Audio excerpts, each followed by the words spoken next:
များဆုံးဘူးလား ခေါင်းကတော့စီး တစ်ခါမှမဆုံးဘူး ကြောက်လေ ဒီတော့မမရဲ့လက်ထဲမှာပြက်စီးတော့မယ်နော်စပယ်ရကောင်းတာတော့ဆက်နွယ်လေးမှထုတ်ပြန်ကြလေး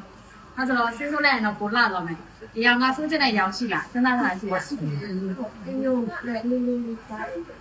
မျိုးလေးလေးတိုင်းလာတာစကားဝဲတော့ ကိုယ်စက် အဲ့ တိုင်း မှာဒီ